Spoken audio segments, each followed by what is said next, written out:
resolution retained as a backup. The resolution at the Senate followed a tense plenary session with which 15 lawmakers opposed the retention of the controversial proviso in Clause 60 of the Electoral Act, Bill 2026. The same scenario played out of the House of Representatives yesterday as the lawmakers rescinded its earlier stance on the mandatory transmission of the election results in conformity with the decision of the Senate. The Green Chamber had before now voted for real-time and mandatory electronic transmission of election results during the electoral amendment, but in a stunning turn, the House at the emergency plenary made a U-turn when Honorable Tajuddin Abbas asked that the motion be moved for the House to rescind its decision in order to debate the contentious part of the electoral bill. Joining us on the show to discuss the National Assembly choice to retain manual backup for result transmission concerns over the timing of the 2027 general election is Mike Igini, former INEC Electoral Commissioner. Great to have you. Good morning. I would like to ask you, what transpired, and are you tired of Nigeria? Because you can't be tired. But I would like to come to Dr. Abati first, since he's in our studio, to ask the first question before I come back and ask you my question. Dr. Abati, over to you. Okay, Mike again, very good to see you again. You know, you've been off the scene, but well, there is a national emergency, as it were, 2027 general election. So it's good to have you back, you know, in the limelight. But you had issued a statement in which you gave empirical evidence that, in fact, without electronic real-time transmission, most of the lawmakers in the National Assembly may not return. And you plotted the turnover rate that we have been having over the years. But do you think that with the decision that has now been taken by the National Assembly, do you think anybody has taken your advice?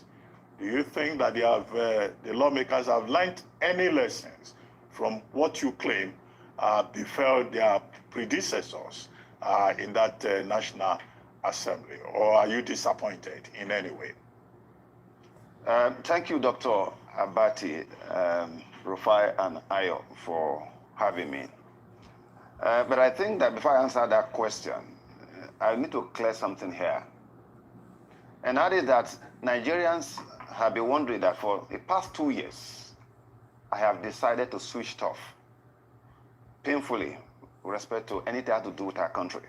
And I put my television on Chinese station, not because I hear Chinese, because I have spent over 30 years of my life, 10 practical years in INEC, together with other Nigerians, on how to remove the history of our election from the poetry of frustration and pain, so that we can give meaning and purpose to the ballot as the best means of the expression of the will of the people in a democracy. If after a decade of effort in this direction, we are still back to where we are, and given the fact that when I left office in 2022, I was not part of the 2023 elections, but I was part of those who educated Nigerians. That is why people are holding me accountable. That on this channel, Arise Television, when I left office, the Duke of Delta, Undoka Bagwena, I called him. I called John Momo, Raymond Dokwesi, the TVC, and I said, I have decided that all the requests for consultancy, I turned everything down. That is unethical, that having worked in a commission, having been part of those who develop the processes, it would be wrong of me to take any appointment from anybody. On this Arise Television, for over 1 year, you never charged me a dime, nor was I paid by INEC or anybody, but for the service of the country. To now find that all that we did are now in vain, that's why I don't regret that I wasted my 10 years in the service of the fatherland, because I would have been a dead man by now. My colleague in Kano was killed, the family wiped out, because we wanted to do the right thing for our country. But today, the value pyramid of Nigeria is upside down. If you are bad, you can do well in our country. So that's the reason why I switched off. But as I noted somewhere, there comes a time, no matter what, we have no other country other than Nigeria. I would have left when I was in the university, but I stayed back because I wanted a country for us, despite being locked up by Abacha, kept everywhere, and all that. And so, having done all of that, to find out what we are going through is the reason why I switched on. Therefore, your question as to the statement I issued, history is a graveyard for contending opinions. What I put out there is an empirical evidence of how they have suffered. Because the resistance against a credible election in Nigeria has been long-standing. Dr. Gobadia was the first to set up the ICT unit in the INEC. It was a unit in his office and later a full department. At that time, they used the OMIR to try to sanitize the process. From there to Iwu's era, where you have to use DDC, machine capture machine. Iwu set up the VSATs across 774 local government for transmission of results for the 2007 election. It was sabotage. All the billions that were spent wasted. Jega era came in. We started and we identified all election rigging processes and that the EV system must be carried out. The EVs have 4 tracks: the biometric registration, biometric accreditation, e-voting, and e-transmission. But as we were doing that, the members of the National Assembly, under Section 52, they were scared and they prohibited the use of any electronic thing. In fact, they used the word no electronic voting machine. That was the language that was used. But we came in, we saw Section 49, Section 52, Section 68 as the clear election rigging provisions. And for 20 years, we fought to get those provisions removed. Now, having done that, by the time Jega came in, we started with what you call biometric registration, with the first time that was carried out. Then you remember that we were called TVC, temporary voters card. From TVC, we moved to PVC. From PVC, we moved to the smart card reader to deal with Section 49, which is the election rigging provision in our laws. All right, we did to deal with that. But what happened? By 2015, of course, sabotage from within and from out was a major problem. In 2015, by the time we brought the card reader was not a voting machine. Card reader was meant to deal with Section 49 that says that a presiding officer, once you are a voter who's registered in a polling unit, once you come, if he is satisfied, it should be given what he called a ballot to vote. That was where politicians started buying voters' cards, warehousing everything, rigging election. We needed to sanitize it. That was why we brought the idea of the smart card reader to identify, confirm, and authenticate a true voter at the polling unit. But what happened? When the matter went to court, the apex court of our fatherland painfully declared that, oh, the smart card reader, beautiful device, however, it should have been written in the Electoral Act. Today, the debate that has held this country down for the past 2 months or thereabout is brought about by the Supreme Court of our fatherland. And I'll give you what the Supreme Court did, how it has thrown everything in disarray. Supreme Court tribunals declared that the regulation and guideline of INEC that stated clearly on the basis of our historical experience that where the results that have been declared at the polling unit that expected or mandated to be sent to the IREM, so that when the result is already on the IREM, nobody will change it. Supreme Court said that IREM is an amusement center, it's a viewing center, it's of no effect and all that. Now, the question now is, what happened to the lineup of authorities, 1979, 1983, and all subsequent judgment of the Supreme Court of up to 2015, when the court declared that in any elections, there are three principal legal frameworks that govern election, which are the Constitution, the Electoral Act, and indeed regulations and guidelines made pursuant to the powers given both in the Constitution under Section 160 as well as Section 148 to make rules for the conduct of election. It should be noted. Okay. I want to come in here. Thank you for all of this you have said. See, as a patriot, the truth has to be said. The horse has bolted away from the stable. We know that those that supported card reader and they called for electronic voting are the ones against it today because it's not going to benefit them. But we know how they spoke to you, supported card reader and all of that. So they have gotten what they want. As we speak today, what's on the IRF is not justiciable. Can you tell us some secrets of rigging so that people can be aware going up to the elections and what people should do as we speak? The matter is already gone. This house we have, they can't be trusted. They are rubber stamped. They've already passed what they want to pass. It is us Nigerians that remain now, those that still have the interest of the country at that. Point out the areas they might likely use to rig with the law that is on ground and how Nigerians can be aware.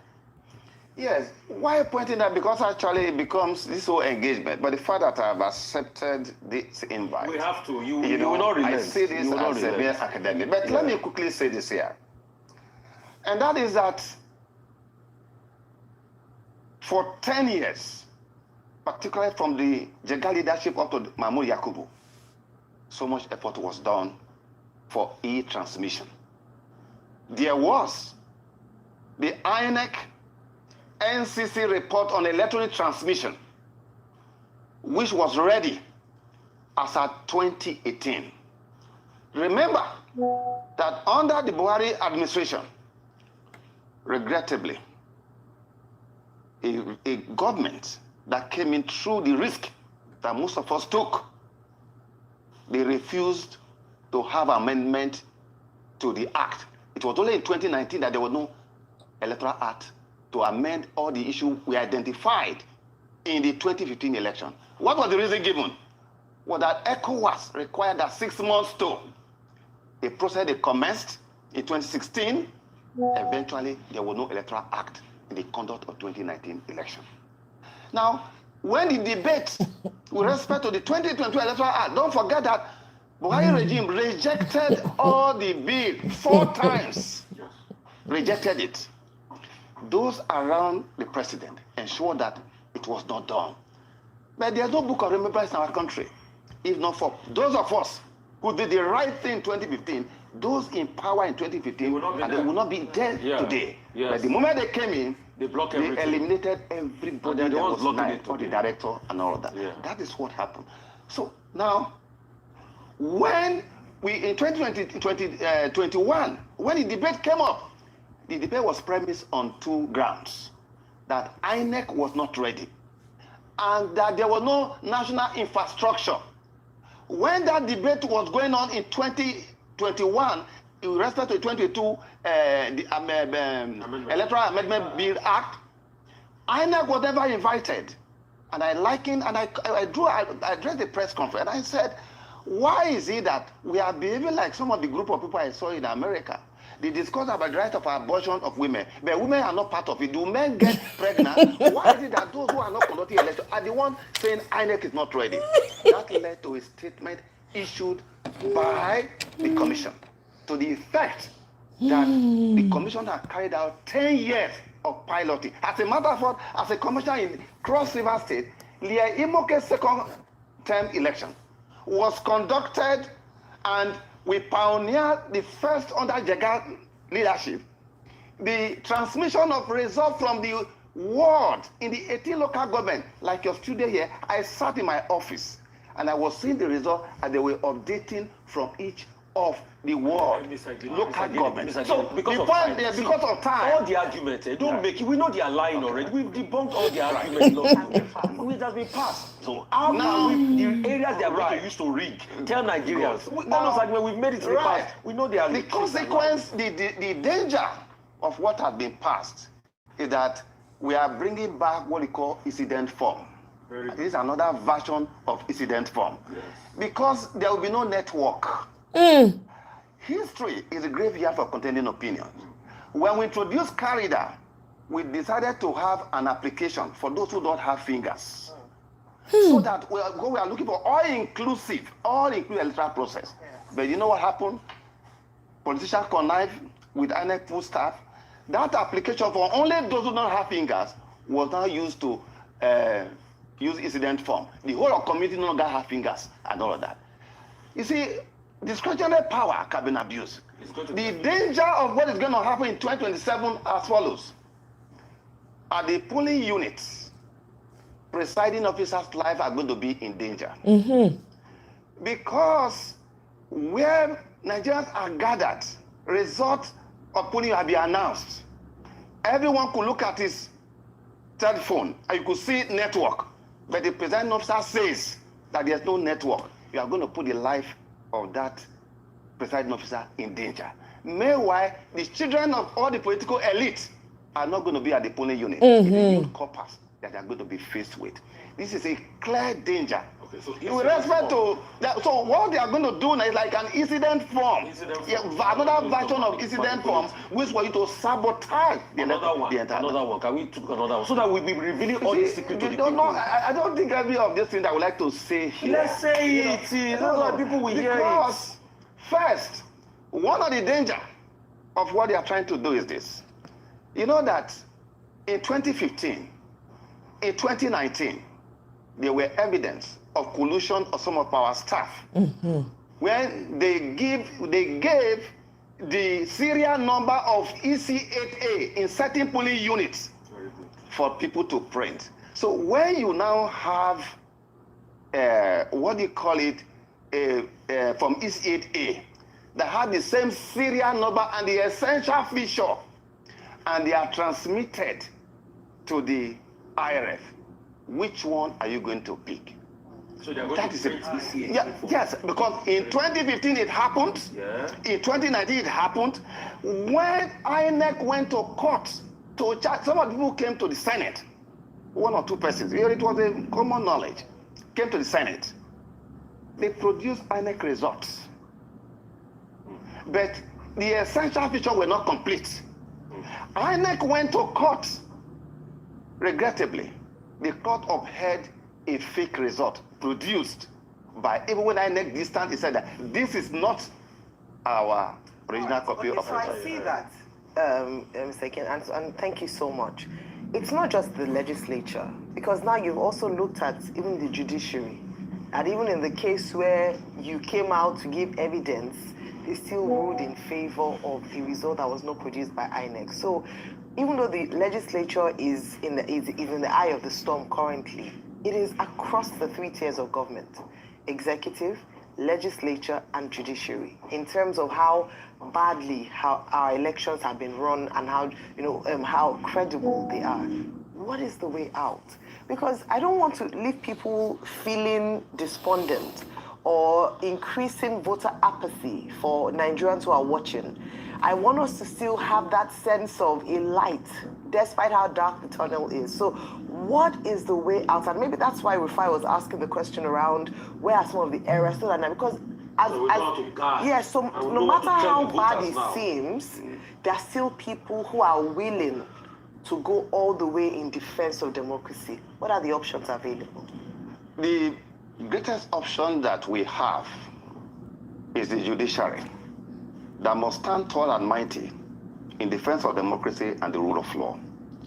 The 2022 Electoral Act, there are profound provisions that we put in there, or even unknown to politics. If you record that in one of our program, I used to tell you people there are provisions I don't want to mention on the program. Those ones. Those not tell politicians. Let's not tell. I say this because were it not for the judiciary, we would not be where we are today. This debate was because of judiciary. Transfer, transmit. Section 60, subsection 5, that said it must be done in accordance to the mode prescribed by INEC. Paragraph 38 of the regulation and guideline actually prescribe that mode. Let me say this here. How do we go forward?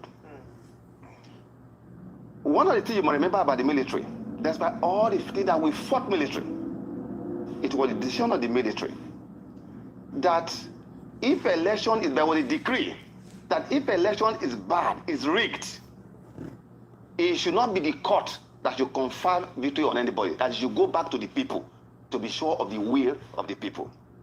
But what we have found in our country, historically, the judiciary had never been on the side of the electorate in the Federal Republic of Nigeria. As we saw what happened in June 12th, and everything that has happened so far, judiciary had never been. And I say this here, democracy is in danger. When judiciary shows sign of weakness, collapse, or irrelevance, the only reason why we fought the military, talking about the importance of judiciary here, is because there was no parliament. The people have no say. Otherwise, there was an executive, there was judiciary. The only arm that was missing was parliament. And that was why we wanted democracy. How do you explain that a National Assembly that don't carry out public hearing across the geopolitical zone and the people spoke? Look at what has happened. The Falcon no longer listen to the Falconer. This is what Professor, one of your own, John Frisk, referred to as semiotic democracy. There's a gulf between what the people want and what had been given. So judiciary is the greatest challenge. My constituency, they have failed. With respect to that, I must say this because I have all the records. I have all the record of failures. When it comes to election, judiciary have not done well. In fact, the Nigerian people now see my constituency as a veritable, conspiracy against them because they have never given effect to it. Look at what they have done with primary. Today, nobody should think about any primary in Nigeria because Supreme Court struck down the practice direction that was issued in line with Section 29 of the Act. Okay. Today, no primary in Nigeria. So, the way forward is for the judiciary to stand tall and mighty in defense of due process, because what we are saying now is not what is expected. Okay. Dr. Abati has a question. Beginning, if I may come in here. Now, number one, you've written a lot about turnover and all of that. Some people have said it's scam. I don't know whether you have received that reaction.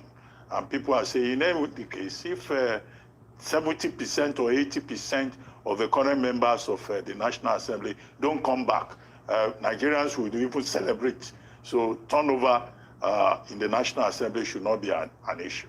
And in any case, the lawmakers have demonstrated with the drama yesterday that they really don't care one way or the other.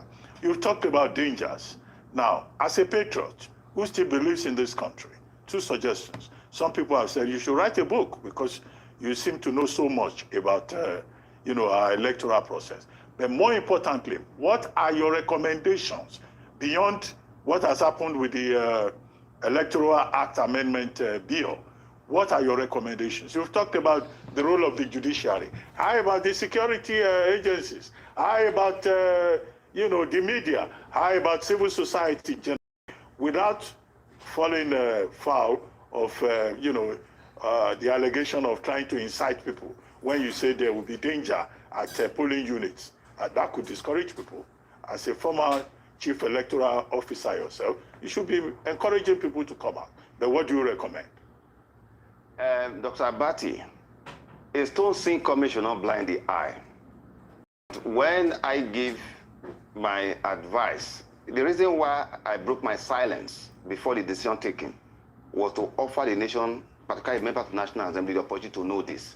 With respect to the figures given out, all you need to do is to go and check the list of those who were elected in 2019, compare it with the list of those who were elected in 2023. That will give you the figure. With respect to why, it does not really matter, that cannot be correct because we have had brilliant legislators who are so good, who were brilliant, independent, showed integrity, but because governors are the ones that will determine who becomes a member of House of, who get a ticket to go to the State House of Assembly, to House of Rep, to Senate. Most of them did not return. And where you don't return, the only fallback position would have been in a robust system that we have put in place to be able to secure you. That is why it is very important. Now, when you talk about scaremongering, there's nothing about scaremongering because, you see, it is the home of a coward that people usually gather to point at the tomb of yesterday's warrior. A young man that I recommended must be given a job from Osun State, who is now still working when I was the commission, demonstrated bravery when he was about to be killed. Certain safeguards were not there. When you say that, give an option to a presiding officer that if there is no network, there will be no network, because the capacity to connive the states, to connive with mobile network operators, not to allow network to go on, is there. I don't want to mention a state. In 2007 and 2023, that state ensured that on governorship election, they jammed the entire system so that nobody could get in touch with what they were doing. What we are doing now, it is terrible because even though the fact that you transmit directly, there are other things that people like to do during election. You have to look at recruitment. Who are the people we are going to recruit? Because in the final analysis, from INEC leadership headquarters, INEC office at the state, INEC office at the local government, that is where the party ends. From there, polling unit down to the last stage of coalition, it is those Nigerians who are going to be brought in. At every state, in every state of the federation, a REC will be deploying the part of local government. For example, in Akwa Ibom, I deployed over 28,000 adult staff. How many staff do you have and other? These are the people that are going to conduct the election. When you now give them this type of omnibus, latitude and other, it's going to be abused. There will be no network. That is what is going to happen in that election. And so, when you talk about remedy, I would have thought that the reform we're talking about, and that's the reason I didn't want to participate. I was thinking that it would be about how to reform, ensure that the onus of proof of how well election is conducted should be on the election management body, as we demonstrated while we were in office, wherever I sat. That was what I did. Two, I had thought that this disposition of election matter before people are sworn in will be what we'll be looking out for. We didn't see that at all. Where is the Electoral Offences Tribunal that for the past 20 years, it will not be there. So the issue about e-transmission is the resistance coming from the elite. The question I've been asking everybody that they can't answer me. With what they have passed. Let me ask you. Will you then recommend to President Bola Ahmed Tinubu not to sign the bill as it is? It is by indeed humble recommendation to Mr. President that you are a man of history. You were a senior man to very many of us in the struggle at the time when the journey of Nigeria and the prospect of democracy was less certain. What is going to be... Guys, excuse me. Greetings to everyone. Good morning. Thank you for coming to the live show today. Please, guys, help me increase the likes. The likes are very, very low. I think that I understand sometimes you forget as you come in, you don't. Please double tap your screen device or click on the 3 dots to like the show. Please help me take the numbers up. I beg. I appreciate to those of you that have liked, thank you very much. But please help me take the numbers of likes up and share the video as well. Presented before you is a recipe for chaos. It's a recipe to undermine all that you have done while we're in the trenches. And also remember that at the time when the PDP was in office, and when we were in office, and they were saying that there was going to be a federal might, some of us stood out to say no. In 2015, it's going to be the might of the people, not federal might, but the might of the people through the ballot that should determine what will happen. You should be a man of history. What is put before you, please take it back. Don't sign it. Okay. Real quickly, I want to ask you the question I've been asking everybody I can't answer. Will the result on the IRF be justiciable? The Supreme Court, by the decision of the last decision of the Supreme Court, it is very clear. When the Supreme Court says that the IRF is just a viewing center and that it ought to have been in the Electoral Act. I disagree with that decision.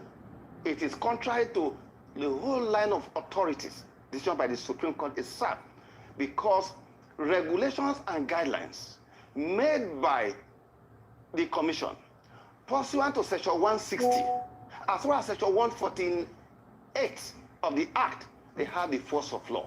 They are subsidiary legislation. As a matter of fact, INEC is the only regulator of election in the Federal Republic of Nigeria. And the first primary responsibility of every regulator, it is law-making, rule-making. And that is why the Central Bank of Nigeria don't go to the National Assembly every now and then in terms of what you need to do to regulate the banking sector. That is how it should be. That was why Jonathan, when he was in office, and when we came on board, we looked at all the executive bodies set up under Section 153. And we pointed out to President Jonathan because the law as it was then was to the effect that all the bodies set up under Section 153 are subject to the direction and control of the president with respect to their power to make regulations and procedure. It was Jonathan regime who now sent the first alteration in 2011 that ensured that with respect to the Independent National Electoral Commission, Nigeria should go and read it, the powers to make rules, otherwise regulating procedure shall not be subject to the direction of the President of the Federal Republic of Nigeria. It was President Jonathan who put that in.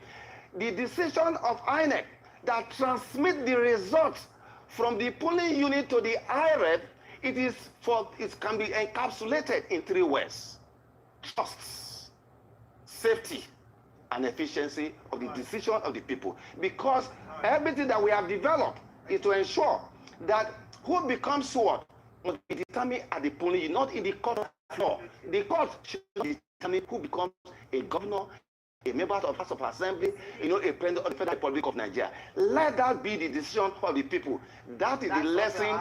That is the last thing. That is the lesson that we must take from United Kingdom. Britain that even introduced Nigeria into election rigging for a period of almost 100 years.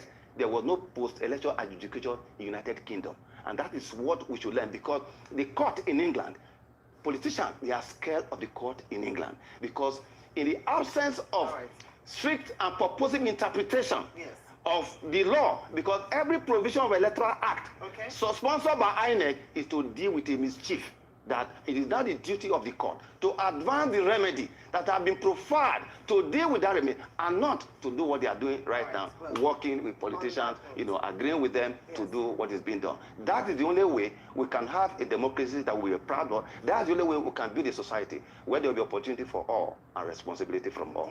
Very well said, very well summarized in terms of your points that you've been making today with us, Barrister Mike Igene. Great to have you on the show today, and thank you very much for breaking it down for us. Like we already said, it's already been done, well, until the assent by the president, and you have made the recommendations that he should not assent to that. Well, let's see what he will do. We'll take a short break now. When we return, we shall be talking to Professor Bolaji Akinyemi, Nigeria's former... Nigerians, I don't know what to tell you people other than critical numbers need to be developed now. This Nigeria, Tinubu is not ready to give you free and fair election. No, no, go gawk yourself. Tinubu is not ready and not willing. He is ready to. Do you know what's going on right now? Sheyi Tinubu is busy sharing expired palliative from 2020. Do you know what else is going on? The Tinubu's transportation people are the only ones given the opportunity to do transport in certain parts of Lagos. Hey, God, I beg you. That man won't put Nigeria inside pocket like he did Lagos. I don't know how Lagosians allowed that man to rule there for 8 years and nothing happened. Now, this infested maggot is wanting to infest the entire nook and cranny of the nation. And you will hear some greedy people coming out. Anyone you see here supporting or alluding to a support to Tinubu, just know that person is a morally bankrupt and maggot infested as well. There's no need going back and forth with them. I am sorry to say. This one now is beyond, oh, everybody has a right to vote their conscience. No. Why is your conscience that dark? That is the question. Why is it so dark that you cannot see light? All you see is darkness. Tinubu's people are going into people's comment DMs and begging people to come and retweet Tinubu's tweet for them. Making what's it called? Offering amounts like 3K per tweet. Hey, God, I beg you. Going to some influencers, offering some of them 20K. All the ones that I've seen so far, they've been insulting them and telling them to get the hell out of their DMs with that trash. These people, there's no organic following, nothing. Everything they do is by buying. That is why they want to hold your treasury by the jugular. Nigerians, wake up and take your country back. I put up a poll. Are Nigerians going to be, are they going to wake up with the critical mass, wake up to the harsh reality of Nigeria? This man is not going to go by just conversations, talking back and forth, arguing. The government did they speaking English. Nah. This man, you need to literally uproot him if Nigerians do not wake up. You need millions of Nigerians to fall out. Millions. I'm not talking hundreds, a couple of hundred here, couple of hundred there, hiding under the tree.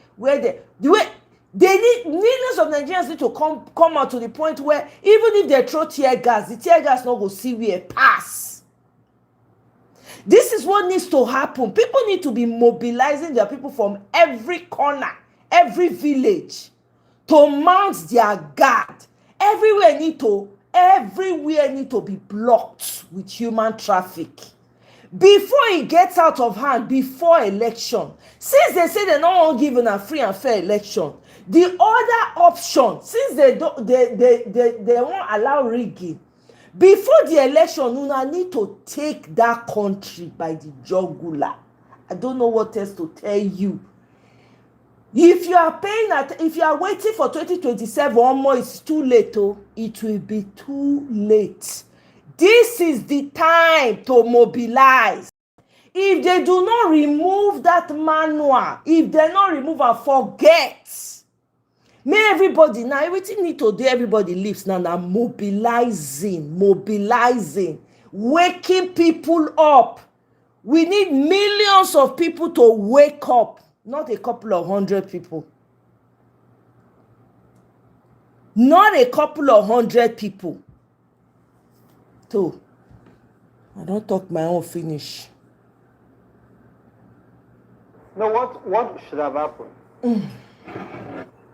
In the House in particular. For the Senate, it has always been a hopeless situation. Godswill Akpabio would not allow any amendment that would guarantee credible elections. This is a man who was defeated by another candidate who contested on the platform of the PDP.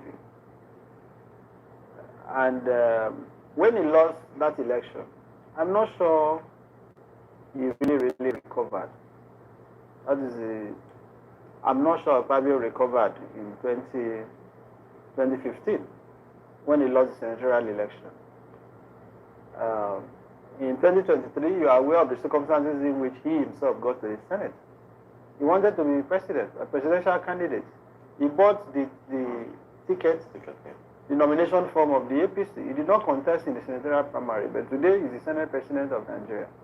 If you are a man with that history, will you want to allow credible elections? This is about survival for these people. They don't care about the country.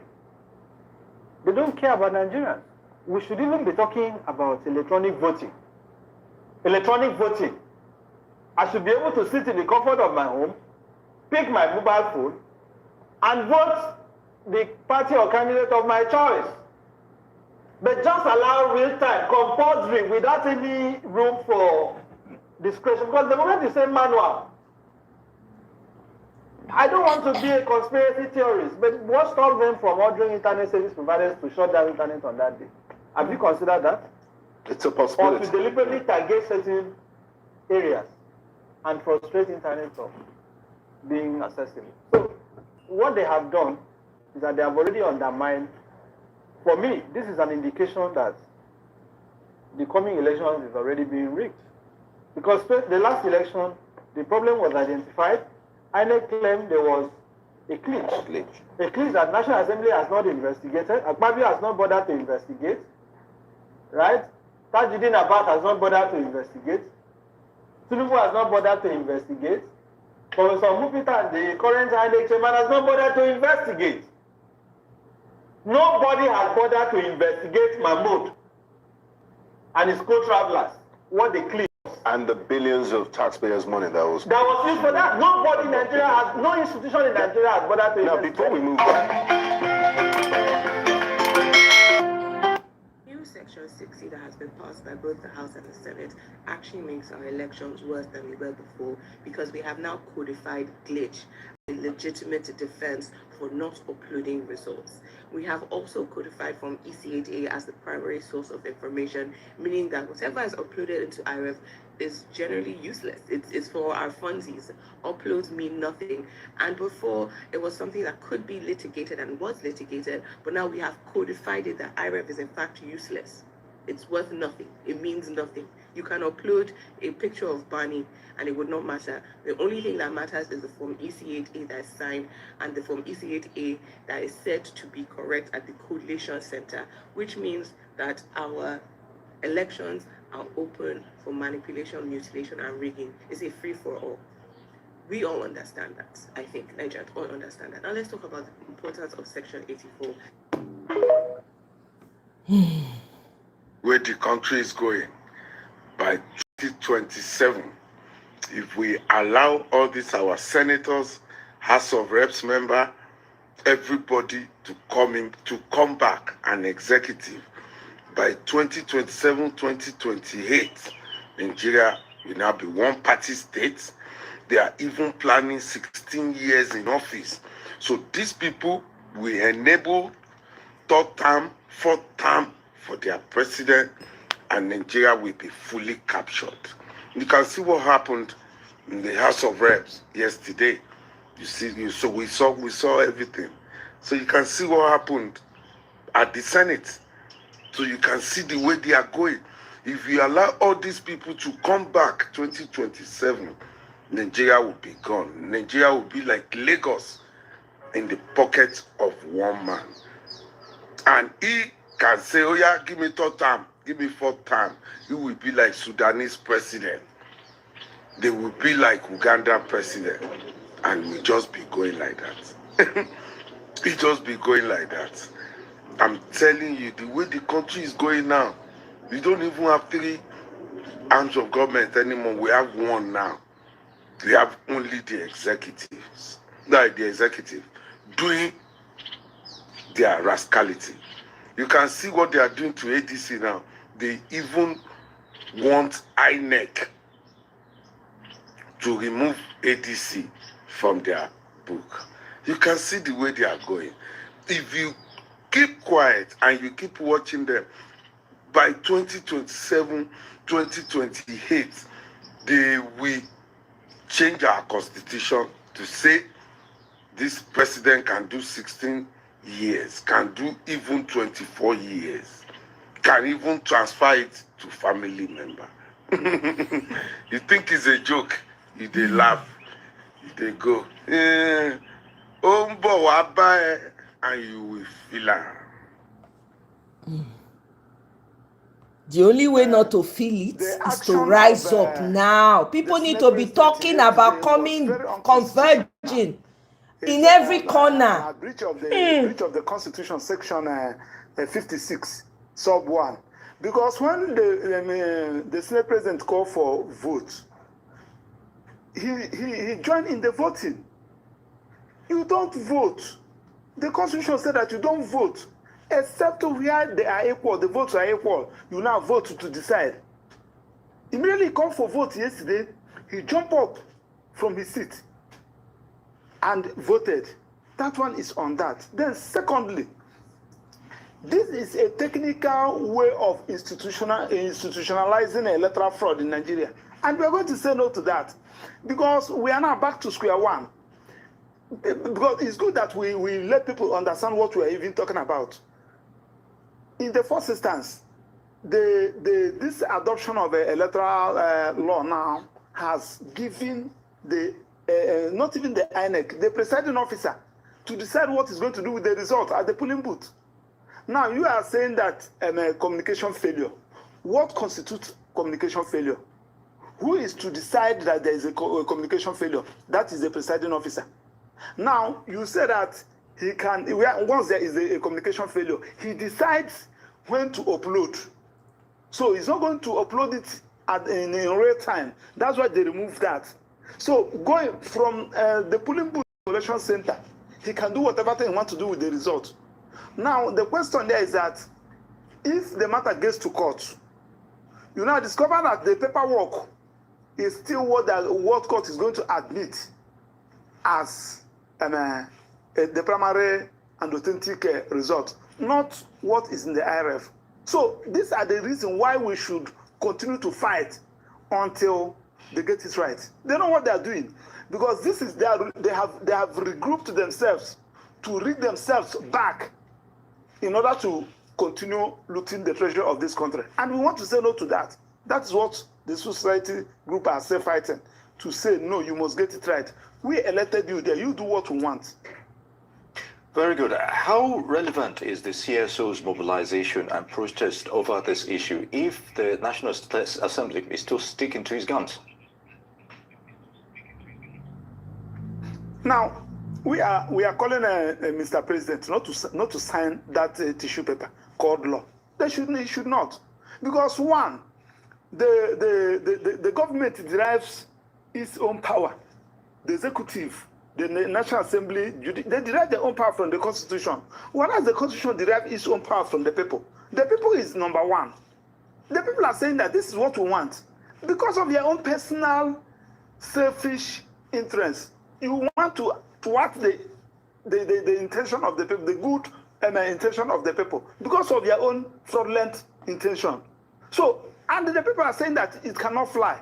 Now, this is just an avenue of calling for anarchy, because it's going to create more problem there in the polling booth and even in the court for those who cares to go to court. Because from my own little observation, I doubt whether any politician in Nigeria is interested in going to court. They are ready to sort it out, and Nigerians are not ready to go to court. They are ready to sort it out in the polling booth there.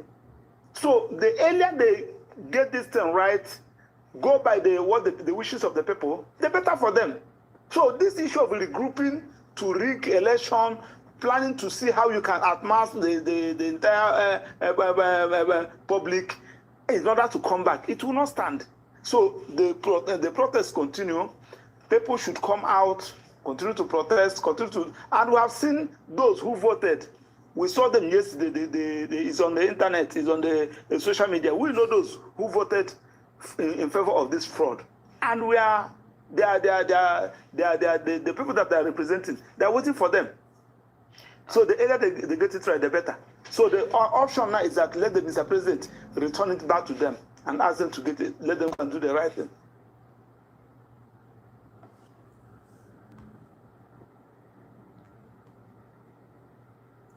Yeah. Solution to Nigerians' problems. This is from Parallel Facts.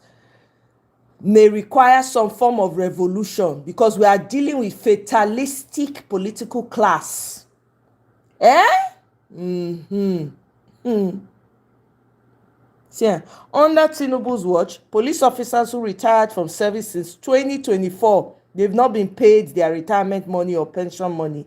They send them out of the barracks, no salary, no repayment. No payment. See, these same police people, some of them, I sure say they use them to quell protests. This is the problem. And you see the present day policeman now, because they collect salary. Now you go first throw tear gas on the people when they protest peacefully. I know they're sorry for them. I don't feel sorry for them. Nigerians to either unite and end the APC reign of I'm terror telling over you. Nigeria, or APC will be the end of a democratic Nigeria as we know it. Nigeria has become an open crime scene, and what we call government in Nigeria is literally organized criminality. Every institution that is supposed to serve the welfare of the Nigerian people have become weaponized against them. And most unfortunately, it's a National Assembly and a parliament that should be the hallmark of a democracy has become an extension of the presidency, a captured assembly. So today, if President Tinubu asks Senate and House leadership to jump up, the question will be how high. And there is no end to this trajectory and these unfortunate actions. It is up to Nigeria to say enough. Please help me help me take the likes up. This. A ruling party who claims to own more than 30. Double tap your screen device to like, I beg. Police, township boys, city girls, or click on the 3 dots on the right hand corner to like. Welcome, B-Space, Gifted Gas Show, welcome. Which, by the way, INEC in itself has proven from their feasibility studies that they have the capacity to do. So let us not be ambiguous or unambiguous about this. This is a script being played out by the Senate President Fabio, written from the presidential villa, and INEC is not neutral. We were at the gate demanding for the implementation of the electronic transmission of results, and before you know it, tear gas canisters were released or whatever substance were released on peaceful protesters. The first batch was released, people scampered and then came back there, and then there was a reinforcement of about a number of Hilux vehicles that carried some officers. The canisters were shot directly at peaceful protesters. In fact, these are some of the canisters that were picked, more than 20 or 30 of them. This was shot at protesters who ran up to the Eagle Square as far as the federal secretariat, even on passerbys who were just passing through the road, who were not part of the protest. And the question will be, who is afraid of free and fair election in Nigeria? What exactly is the ruling party afraid of? INEC has received 200 billion, claiming it wants to use electronic technology. Sir, what kind of technology is INEC trying to adopt and procure with 200 billion? What happened to the technology that was procured by Mahmoud Yakubu with over 300 billion in 2023? Are beavers machines like diapers or pampers that are used and then disposed? There is something and a lot that the ruling party is not telling us. The budget that was approved by INEC is a budget, if not clearly explained to Nigeria, will only aid and sustain electoral malpractices. And that is why, as it is today, it must become a national mobilization against this legitimizing of an electoral act that will guarantee rigging. Why is the Senate President making excuses for INEC? In today's Nigeria, lawmakers are giving reasons or excuses why electronic technology will not work against INEC's own position. The level of mischief. What a shame, and you could see it play out in the chambers. Lawmakers coming out to chant APC only, because in the face of Nigerians and the world, leadership of the national...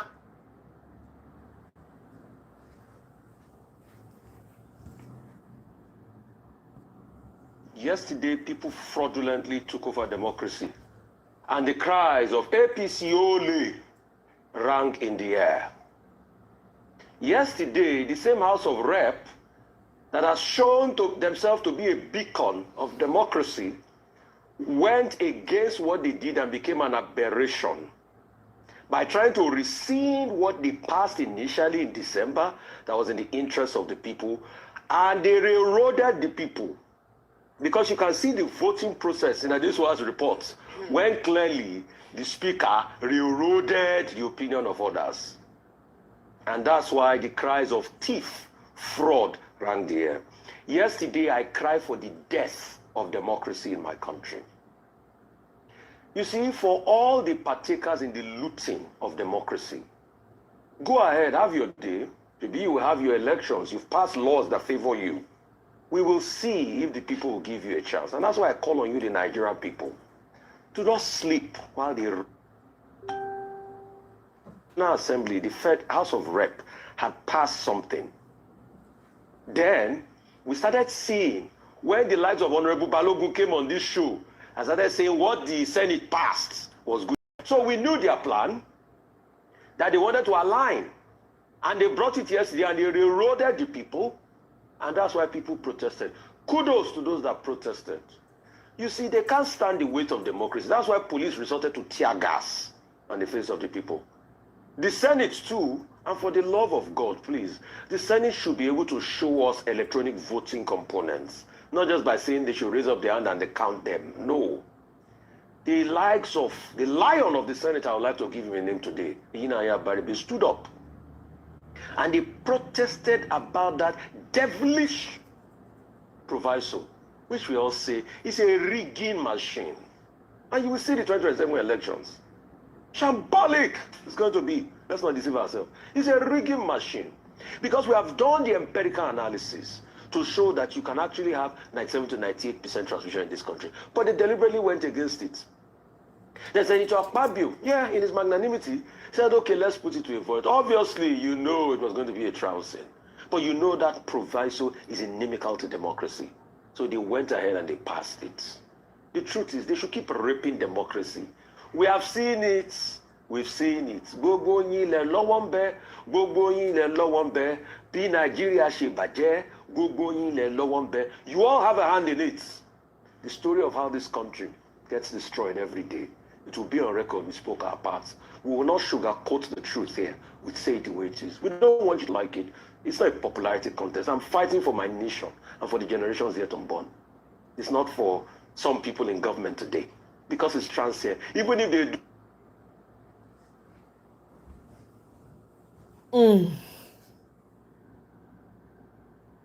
Gentle reminder of what APC is made of. Buhari will change Nigeria. The way Asiwaju and Fashola changed Lagos, so Buhari will change Nigeria. The way we change Edo and banish the Godfathers, that is how Buhari will change Nigeria and banish all the corrupt people in government. The way Rotimi has driven away all the miscreants in Port Harcourt, that is how Buhari will chase away all those who have held Nigeria down over the past 60 years. I know that here in Ibadan, you will see on generator 60 years of democratic rule. I know that here in Ibadan, every family has at least 2 graduates who have no job because PDP has killed our factories. All the industries in Ikeja, PDP killed them. All the industries in Isolo, PDP killed them. All the industries in Apapa, PDP killed them. All the industries in Sharada, Popai, PDP murdered them. All the industries in Kaduna, PDP killed them. Even where I was working, PDP killing. Everywhere in the country, PDP is killing Nigeria. Therefore, this is the moment of change. I speak to you as a former president of workers. I understand the language.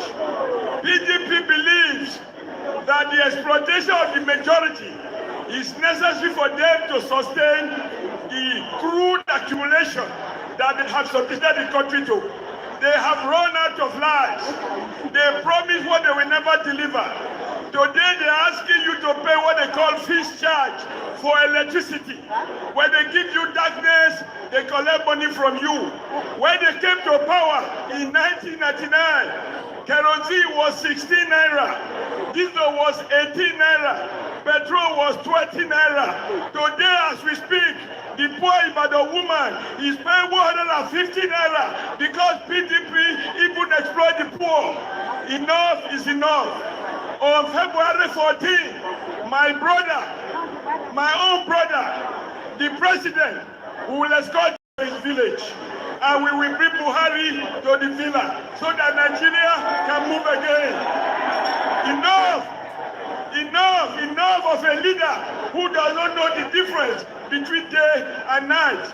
We must stop the culture of impunity. where we are arguing as if there are no more Akatas in Nigeria. Our crude oil is stolen from source. Everybody is confused. Police have no uniform. The military. Una hear am?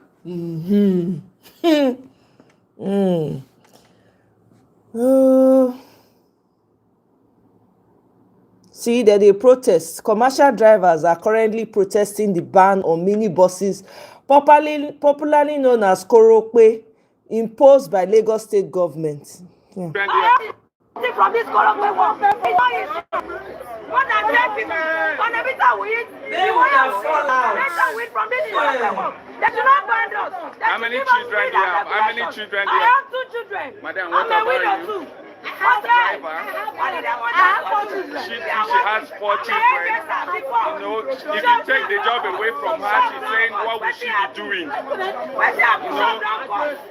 know, they should allow her work. As a woman crying out, Lagos State should come to their rescue and go to negotiation table with them. They should negotiate with them and help them instead of sending them out of the route.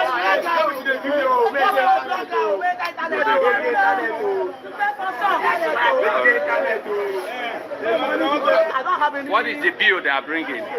For them saying they want to ban Korokpe or ban people, I don't think that is an appropriate idea for government. They want to ban Korokpe because they want their bosses, only the government bosses From to... this they say they will give you for 8 million naira. How much is Korokpe? Okay. Actually, if individual want to go and buy Korokpe, he should buy it and even give us some. If individual will give you Korokpe for 5 million naira, then what are you telling me? A government, which a government of the people, is giving Korokpe for 8 million naira for citizens. They should allow everybody to work, government bosses, private bosses, all work should be, and they should work with you guys the way it can be comfortable for you. I don't want to use the name. I don't want to use that word useless. I don't want to use that word useless. But at this point in time, Nigerians are fighting for themselves, so they should let Nigerians to express their rights. Don't come and put someone in bondage because this I call it modern slavery. We are going through modern slavery and it's bad. So these are people protesting because they ban buses, they ban Korokpe buses from moving, and they are not happy. They are calling on governments to do something about it. Since that is their only job provided for them, they don't have any other way they can go and do work to get money and feed their family. So we believe that the government will attend to them.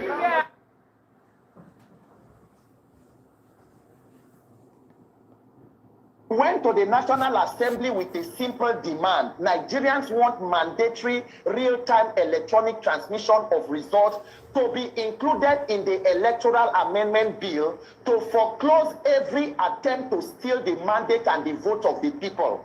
But what happened is what you have been seeing. And we want to say thank you to News Central and other journalists and media houses who were on ground. Your reporter Joshua was there. While we tried to protest, the first tear gas canisters were released to the protesters by the officers who were there. After some minutes, it was apparent that there was a reinforcement of some troops, and they drove in different Hilux vans and were firing this substance and whatever it is directly at citizens. I have some of the canisters. These are some of them. A number of them until persons were running as far as the Federal Secretariat and the Eagle Square. We were followed by these officers and they kept shooting at them, shooting directly even at the press who were there to cover it. And then it begs the question, who exactly is afraid of free and fair election in Nigeria today? The APC, Tinubu boasts, Bola Ahmed Tinubu, the president, boasts of having more than 30 governors. You have the entire National Assembly, the judiciary, everybody, even INEC is almost an extension of the electoral wing of the APC. You have city boys and township girls and everything. Yet you are afraid of a simple clause, mandatory real-time electronic transmission of results. What a shame. This is the highest level of mischief. When an unpopular government knows that the only option you have to retain power is by subverting the will of the people. And we say so because we cannot continue like this.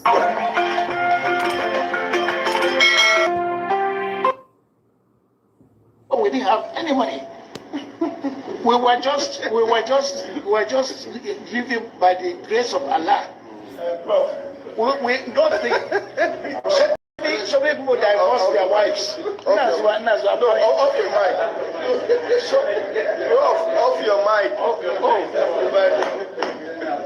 No couple. So they are just working free. No. People are, with expectations. Keep expecting. Then different prayer. So, Prof, how have you been feeling? Different prayer groups rise up. How have you been feeding with your workers? How we've been feeding. Yes. Families, extended families have been assisting them. But Almighty God. And the point I'm trying to make here, like you have said, 2024, you don't have budget, but you are still existing. And you exist from what you are able to generate from the farmers, like you have earlier mentioned, if I'm not mistaken. Okay, how do you exist in that time? Because if you don't have budget and you don't generate anything, how do you pay salary? How do you do anything? No, that's what I'm saying. My chairman, sir, thank you for giving me all these updates. For 2024, we did not receive any allocation. It was zero. Same thing for 2025. But based on the submission that we do registration for farmers, most of our activities center on educating farmers, telling them, going to the field to tell them what needs to be done. So we don't generate any form. Even while we also carry out soil testing, when it's just to give them recommendations on how best to make use of the soil, and also to apply fertilizer. And they don't pay. Free. We don't do registration for farmers. We are not profit-making organization. We are not salary. That's what I want to. I mentioned to the chairman. We were not surviving. Honorable colleagues, just have a little patience. No, nothing. Bro, we went for the hospital.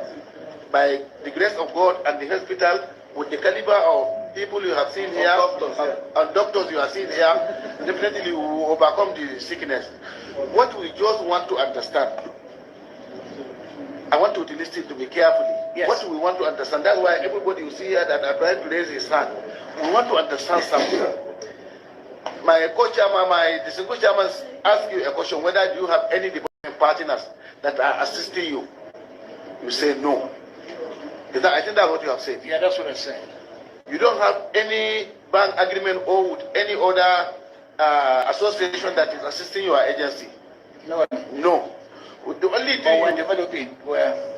Okay, so when you go to your submission for 2026, you say the internally generated revenue profile of 2025 projection for 2026 fiscal year, 3,600,000. You understand? You say it's just a projection. So you didn't project anything in 2024, in 2025, whereby you don't have budget. You understand? Yes. But you are now projecting 2026, you will generate 3,600,000. Because meanwhile, your agency is not a revenue generating agency. They've been on. Look at it. They've been owing them. These are agricultural people, right? These are the words that were words that came out from the man who has invested next to nothing in agriculture. Even the tractors, Alex Belarus, his supposed schoolmate who never even attended same school with him, gathering dust. They are all gathering dust. This has to do with agriculture. I mean, we can go on and on, but the question is, are Nigerians ready? Look at the expired COVID-19 palliative that Sheyi Tinubu is sharing to people. So all that palliative they hoarded it until now. Look at it. Emergency food box. So now they see, now they hoard them so that they go fish share to people now. If Nigerians need to start waking up, everybody now needs to talk to a neighbor. Everybody needs to wake up. We need millions of people are needed to pull these people down. Millions. I'm sorry. This is the only way out because they are not giving you electronic they are giving you, the intention is to rig the election. Look at what is happening. This is one of they entered the DM of Amuneke, Governor Amuneke, offering him money for his content. These are the details. This is the details of it. Look at it. Join us and I will open you up to offers bigger than Facebook crumbs that you earn. Join the League of Dollars and campaign for Tinubu. I know places I will take you to, and all this data money won't take you there. I'm inviting you to our pre-campaign rally in Abuja, February 17. Become the chairman and watch your life take a turn. I've been watching your content. Please, sir, you are not impressing me. You are only using your content to fight my leader. I just want to let you know that President Tinubu is bigger than mere comedy sessions. Nice, Sharon. Okay. We are set men in this country. Don't misrepresent us. Don't. Please. No proviso. What we are saying is that we are disagreeing with the proviso.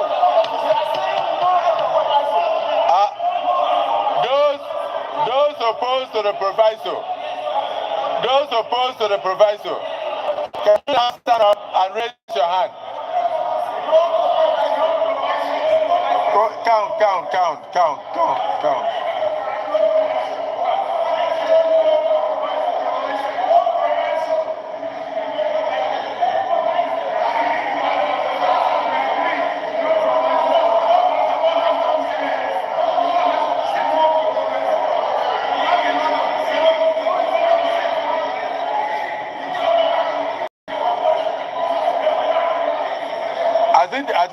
I think there are only 3 or 4.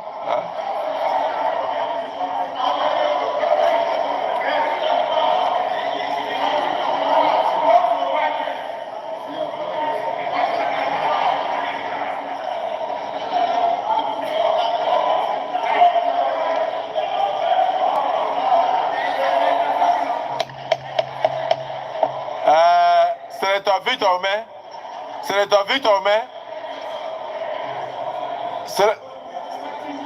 No, he voted for the proviso, so don't distract him.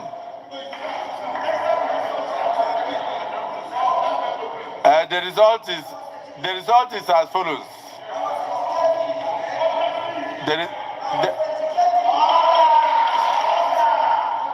Senator Wadada, some others do have them.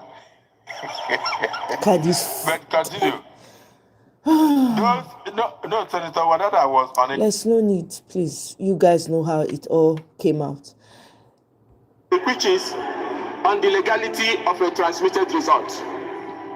We have forgotten that what Nigerians are asking for and what is important is legality of a transmitted result, whether fully transmitted or partially transmitted or whether the transmission fails.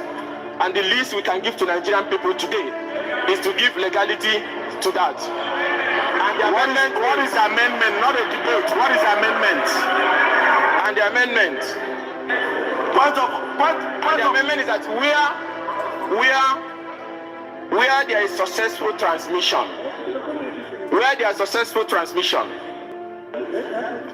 the transmitted result shall have the same effect with the physical from EC8A. That's all Nigerians are asking for. And that is the least we can do. Any seconder to this motion? Any seconder, Ginger? Thank you, Mr. Speaker and Chairman. My name is Ginger Obina Owusibe. I represent the people of Isialangwa North, Isialangwa South, Federal Constituency of Abia State. I rise to second the amendment as moved by Honorable. Thank you. And then so second. Thank you. I put the question again. Those in support of this amendment say aye. Number line. Please, can you put on your line so that we can hear your amendments?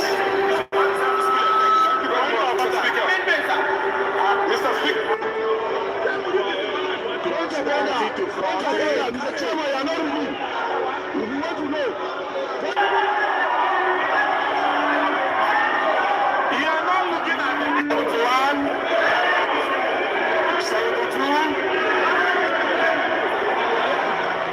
72, 73, 74, 75, 76.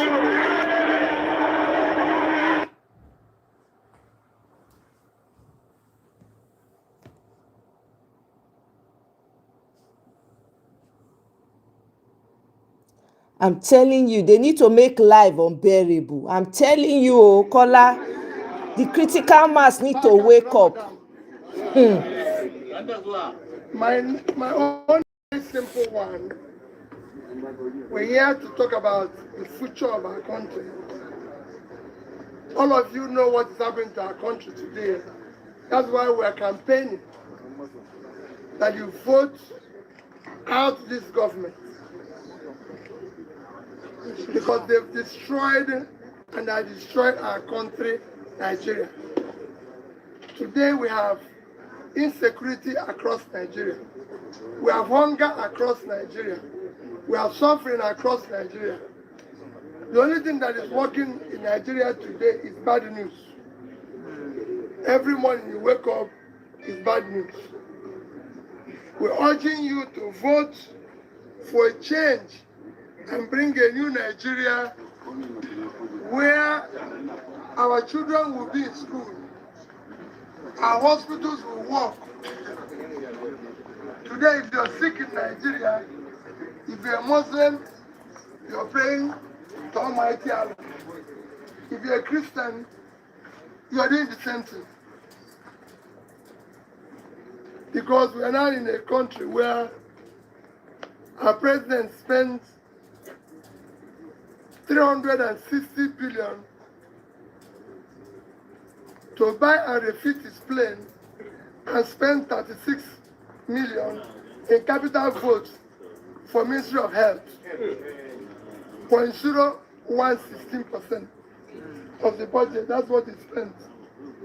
So, to attend to Israel,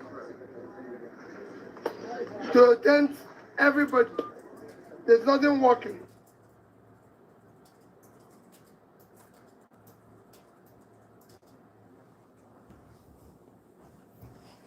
This was the Abuja Chiefs meeting, Hausa Fulani Abuja Chiefs meeting.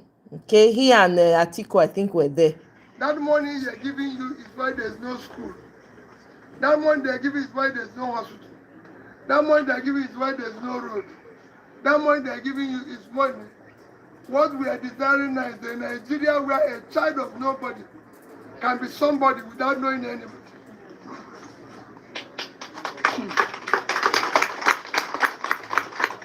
That is what we are desiring. So we are begging you, please vote for ADC. It's a new party that is going to change the country. Stay there until your vote is counted. Even if they say there's no transmission, let's stay there until they transmit it. Yes. Or like I said, we make sure the person who didn't transmit is transmitted by handing him over to the law. It's all part of transmission. Since they cannot transmit our vote, we hold you and know that it's behind the transmission. So don't go away until your vote is counted and they transmit it. It's very, very important.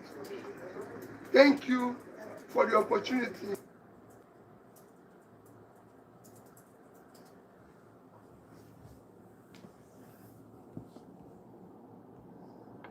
Mm. 37 feared unalived as toxic gas hits Plateau community. Una hear? As toxic gas. Okay. The institution of government like the EFCC to persecute and prosecute Nigerians that are not within their own party. If they don't stop, we are going to declare war. I assure you we are not going to keep quiet any longer.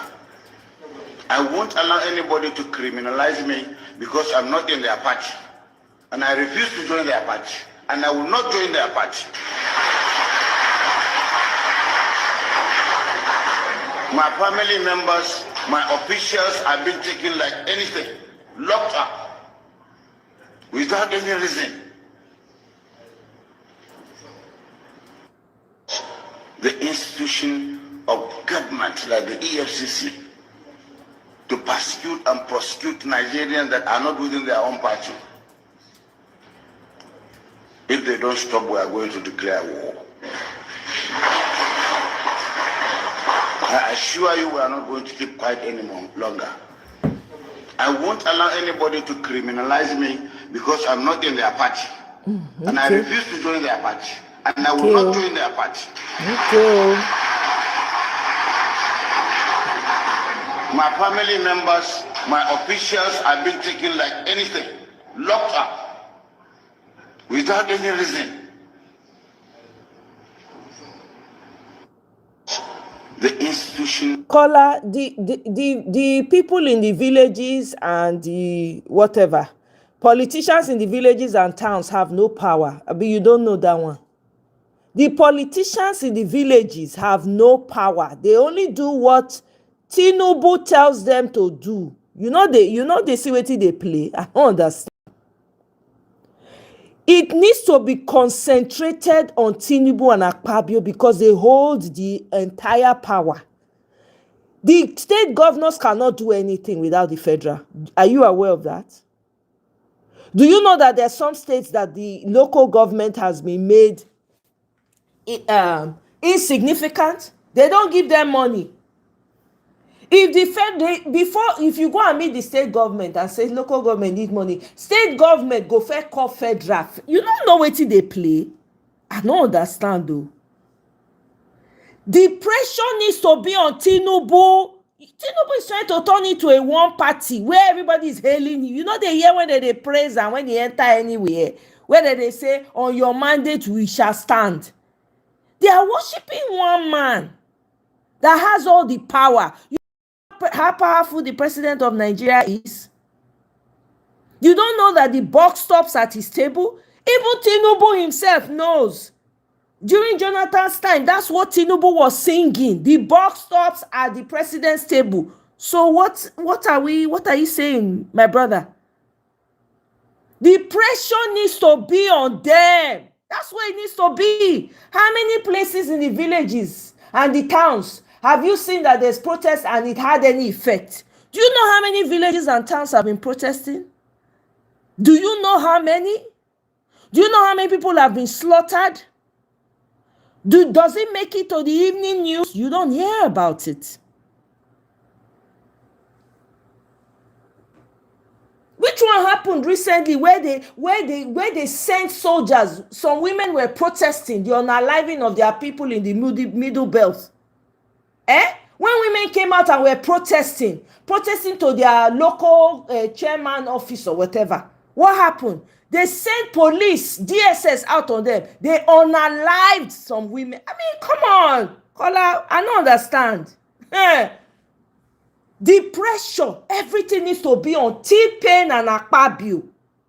Because anything, in fact, now T-Pain, the pressure need to fall on. All this pressure on I head need to do. Because before Akpabio pass anything, go first contact Tinubu. Abi, you are not aware. This electoral reform when they talk about, do you know that Tinubu's wife was there? Come on now. They cannot be pissing on us and say it is raining. Are we, my brother, shine your eye, oh, that's what is going on. All the pressure needs to be on, matter of fact, Tinubu alone. The next person is Akpabio. That is why the pressure should be on Akpabio. Oh my goodness. You people don't know what's going on in Nigeria. Look at Woro. Woro residents, they accuse the Kwara State governor of using rice. Rice palliative. Now rice, Tinubu they solve all the problem for this country. Using rice palliatives to lure survivors to APC after Boko Haram massacre of over 200 villagers. Rice. You see, What are we talking about? People they want Tompolo. I don't know what happen. No, they want Tompolo. I beg anybody when get the gist, they fit come out.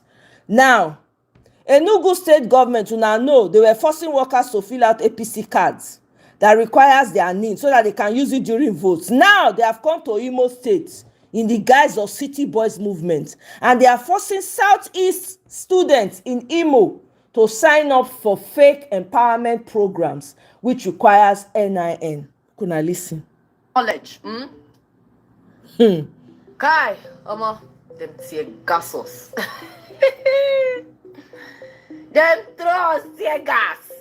I don't play and I fair Now you do play. this one, no. All And I I know my is fair saying now play. what way don't cost. But there is a reason why I decided to do this post. And you see the reason why is Caller, you not see wetin happen for Senate and Rep. You not see how many of the representatives push against the House of Rep pass the electronic transmission. They can't take them back again after they hear from Federal, from Tinubu, say it must be the same as what is in Senate. The people that supported, that went against the e-transmission in the House of Rep, they're all APC. They are all APC. When Senate met and decided they want to do mago-mago, in the Senate, do you know that majority of them supported the e-transmission? Are you aware? Why you dey talk like so you don't know wetin dey happen? I shall they bring the video come here every day. Hey, abeg o, pressure needs to, you no need to go round. You focus it where it should be. Tinubu, since he say he's ready and is capable of doing it, the pressure needs to be on Tinubu and Akpabio. Pressuring your reps or your National Assembly members will not do jack because they take orders from Tinubu and his family. Take it to the bank. Nothing where your pressure go do to your representatives. Did I not stream some of the spaces where the senators came to talk? Did you not hear them talking? My brother, please. I'm talking to my Igbo brothers and sisters. I am talking to you people today. So it came to my knowledge that there is something when a governor they do for Enugu State under APC. Yes, because most of you are saying una no go vote, una no want Nigeria, una go to this so, una want Biafra. Fine, good. Oh, I concur with you. But you see, if you still say this fight, no be for everybody you are using. I heard from the grapevine that Enugu State government was forcing workers to fill out APC card, which requires their name so that they can use it during votes. Now, they have come to Imo State in the guise of City Boy movement, and they are forcing Southeastern students in Imo State to sign up for a fake empowerment program, which requires their name. Now you see say it concern you. When I don't see say it concern you. Yes, it concerns us with the Southeast. If you think, that these people, why do you think they are bringing up all this propaganda against Ndigo? Yes. In 2023, we showed them that we can be united for a cause. We were united, and most of P2B's votes actually came from the Southeast. And so they said, Omo, Southeast could be a problem. Igbo people could be a problem. And why?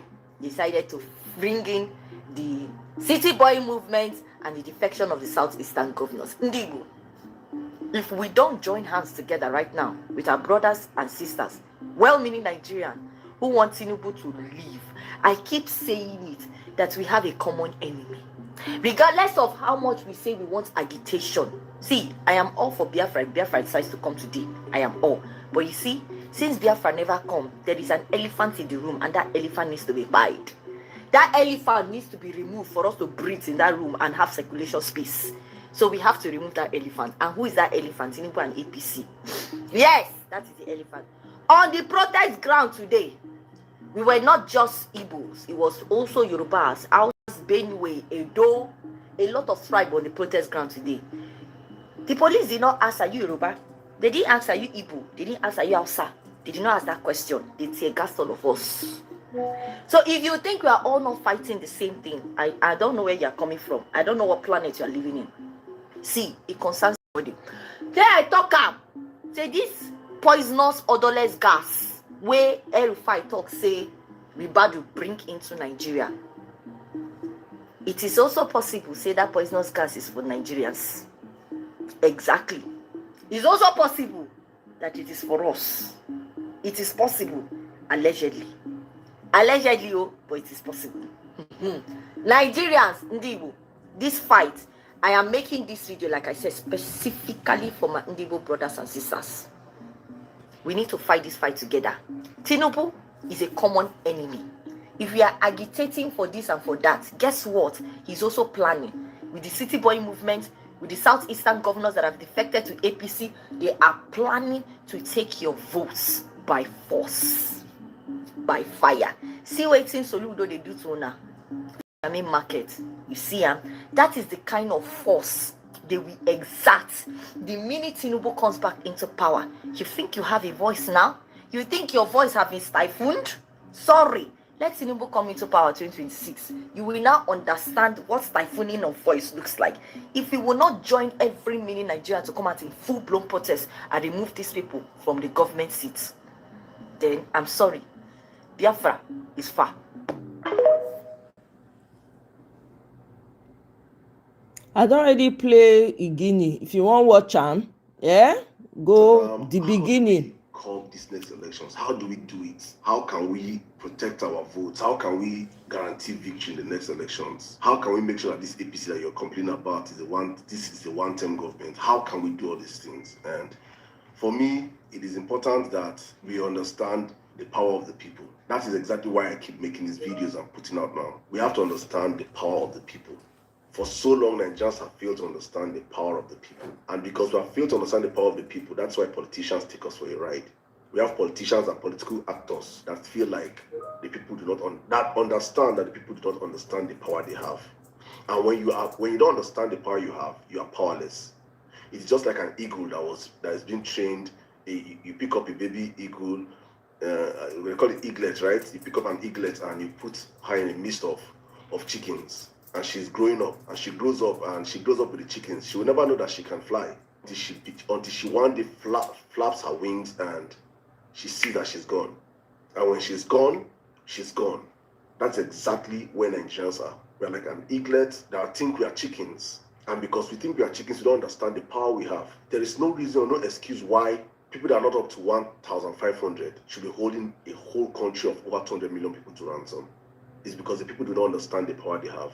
And on today's conversation, I just want to show you guys the power that we can have as a people. I saw this tweet, and that's the tweet that I want to use as an illustration for Nigerians to see. This was from a handle I respect a lot on X, Son of Ayo, and he said, no police, military, or government can disrupt a protest like this.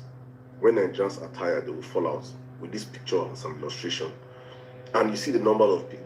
Just imagine the numbers there. And that's exactly how you win it. That's how you win debates. That's how you win, and you change society. That's how you put in fear in every government when you understand the power you have as a people. Nigerians are always scared. And I know the amount of DMs I get all the time. Please stay safe, stay safe, stay safe. I ask myself, I say, stay safe from what? What are you staying safe from? Nobody's going to live this life forever. I've gotten calls from big people. Saddam, you know these people you're talking about, they're very deadly. I say, deadly, so what? Do you think I'm here for forever? I will not be here forever. These same people you're talking about, they will all die. Like I will die one day. But what did you achieve on earth while you're living? Did you live a life that is worthy of being remembered for something? And Nigerians do not remember you. I'm not doing this to be remembered by Nigerians.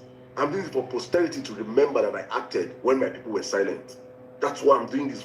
And so if Nigerians can, in our numbers, understand the power we have, which involves every one of us, including you watching this video right now, to stand up and say enough is enough, then we begin to enact change. When you add all the structures of the security apparatus we have in our country, it is less than 1 million people. We have less than 300 and something thousand policemen, less than 300 and something thousand militarymen. That's including the Air Force, the Navy, the Army. When you add the civil defense, customs, of the security apparatus in the country is less than 1 million people. And in that 1 million people, like 30% of them are already securing the VIPs in the country. So you have less than 70% of them. That's less than 700,000 people. 700,000 people with guns and ammunition cannot stop 10 million people that come out on the street. I'm not even asking Nigerians that we should come out now. So if 200 million of us exclude, let's say, okay, 150 million, excluding our parents, come out, we will shut down the country anytime, any day we choose to. But that's why they are making sure that Nigerians live in abject poverty and fear. You cannot be scared in your father's land. This land belongs to all of us. So for me, the way forward, and I've proposed this a very long time, that the next elections, the 2027 election, is going to be an election and buy. I've been speaking about it in so many forums, and that's the way we have to go. Because right now, I have seen and I've asked myself, what are the situations where Nigerians can come out in their millions on a certain day? And I've not seen, there's no feasibility that probably there's anything that these people can throw onto Nigerians that will make us be out in our millions on a certain day. Something might happen, I don't know. But the Nigerian nature that I know, our people, our adaptability syndrome that we have, I don't think there's anything that might push we Nigerians to be out on the streets before the next elections. But there's one thing that I'm certain that will bring out millions of Nigerians on the streets, and that is the elections day. Whether we like it or not, millions of Nigerians will be outside across the federations on election day, different people in their numbers. And that is actually a day that we must harness as a people. For me, I'm proposing that the next election must be a ballot revolution for Nigerians. And I hope anybody that watches this video get to push this video as far as possible.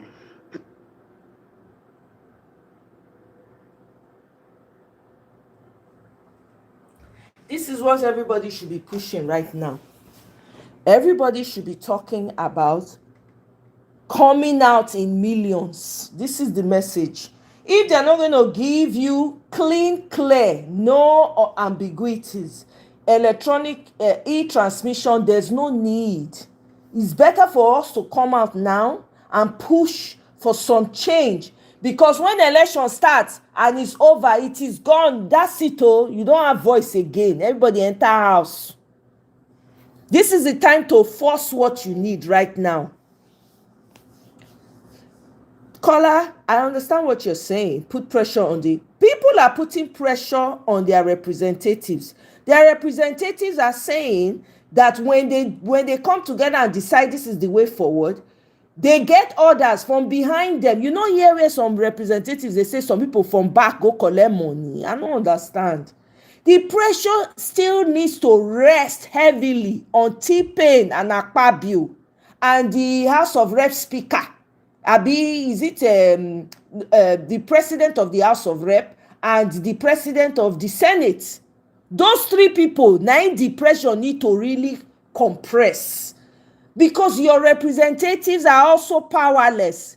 If you shout on them, there's nothing they can do. They can only do as much. You don't know, say that they exclude some of your representatives for their inner caucus meeting. Abi, you don't know.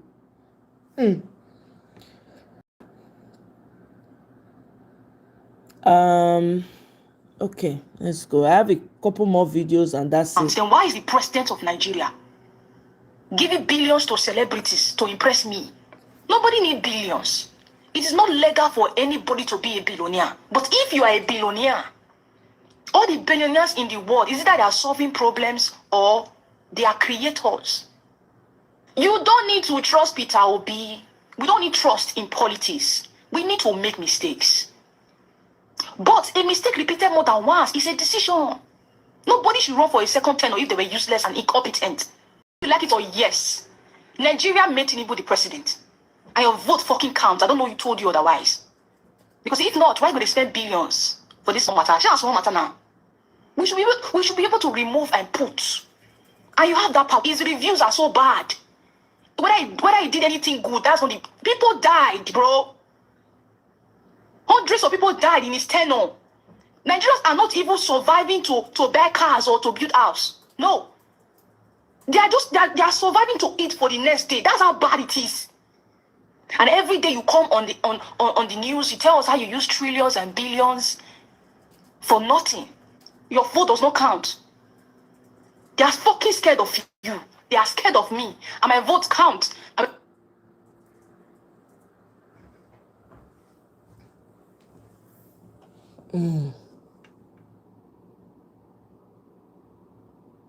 Okay, all right, let's go up. We've literally covered most of the videos this morning. Okay.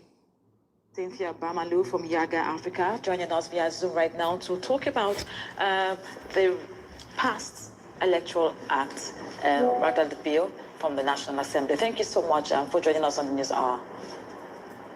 Thank you and good evening.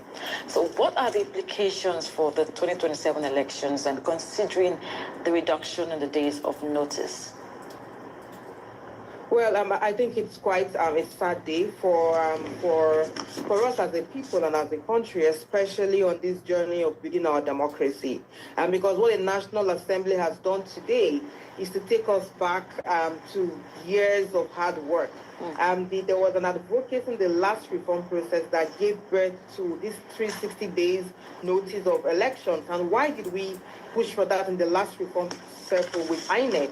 It was because adequate time enables proper planning for elections and reduces logistical pressures and stress on the Electoral Commission. If you remember, the last general elections is the first election in a long while that was not postponed. 2019, the days was moved. 2015 also. Think about 2011. And so what we have now is with this reduction of dates, what are the implications? First, it's going to put a lot of pressure on the Electoral Commission to work within a shorter timeline. It's going to put a lot of pressure on trying to conclude, to ensure that the conclusion of the party primaries, cleaning up and data or particulars of candidates and publishing that.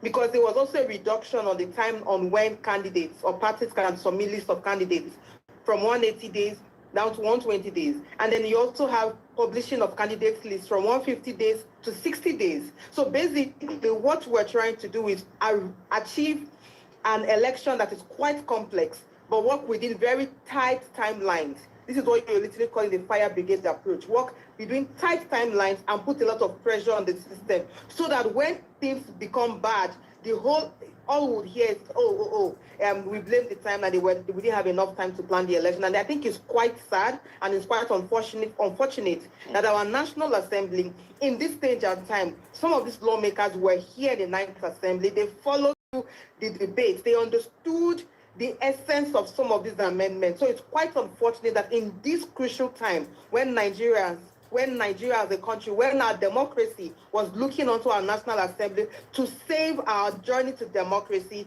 they decided to make this amendment that takes us decades back, because this is not progress. This is taking us back. And I thought we were supposed to make progress and consolidate on successes. This timeline is quite unacceptable, reducing the timing, especially because of the argument in the last reform circle. There was a reason we pushed for this timeline, which was why we were able to have elections conducted on the day it was scheduled. But what we're going to have now is a lot of pressure. There's procurement, logistics management, security planning. There's a lot that goes into planning our elections. And this is what the National Assembly decided to do. Okay, so now going by your analysis, are you expecting INEC to make a change to that date, which was set earlier before this new act? So are you expecting it to be pulled back or pushed forward? Well, it depends on if this finally becomes law, because as it is now, this is still at the bill stage. We're yet to get assent to it. But if that finally goes through, and what it means is INEC would have to adjust the already scheduled calendar. Most likely, because the date has already been set, most likely there would be a pushback. So bringing the dates a bit earlier than scheduled. And it's quite unfortunate, because I've also seen a lot of debates talking about elections falling within Ramadan. And I think as a people, we need to also begin to be a lot more serious with ourselves. I, for one, was even I'm happy that we may have elections during Ramadan, because that is the period of sincere prayer, and that is the period of behavioral discipline, where you're meant to do the right thing, speak the truth. And I said perhaps we'll have an election that is driven by values of truth, integrity, and an honesty and sincerity. And so it's almost like we look for opportunities so that even our moral obligation under our religion does not find us wanting. But hold on, because of time. But there's still concerns that the election will be moved away because of Ramadan, and you're already talking about the moral angle to it, to make sure that they do the right thing. But they're already considering, moving it because of it. But that was one of the arguments that was put forward on reducing the date, actually. conversation, one of the arguments was around the Ramadan, that the elections, most likely, the date scheduled by the Electoral Commission was falling within the period of Ramadan. That was actually one of the arguments. And I was quite Cynthia, shocked that was an argument for us. Section 24 already gave reasons for postponement, and that's natural disaster or security emergencies. Does religion activities fall into this reasons for postponement? Because I'm wondering why they're using Ramadan. It doesn't, which is why till date we still do not understand why they had to tamper with the 360 timeline for notice of election. That timeline was sufficient and it served their purpose. Let's bear in mind, they also reduced the timeline for releasing of funds to INEC because they reduced it to 6 months. The Electoral Act provides that the funds for election will be released 360 days to the election so that INEC has the money to commence planning on time. And so it's still uncertain what the logic is on the part of the lawmakers in tampering with our timeline. All right. Thank you, Cynthia Mbalu, for joining us. Cynthia Mbalu from Yaga Africa. Thank you for joining us this evening. You didn't care to listen to him? Kene, why? I want to thank our royal father from the eastern part of Nigeria for looking at our president in the eye and demand for Nnamdi release from Sokoto prison. Thank you so much. Last week, all of you are bashing me, so you generalize. I am here to say sorry for generalizing that all Igbos are cash and carry. Some, not all. I take it back with all due respect. And I'm thanking our royal father for looking at the president in the eye and saying, if Igbowo can be free, then Sunday too should be, Nnamdi too should be free. Now the game is balanced.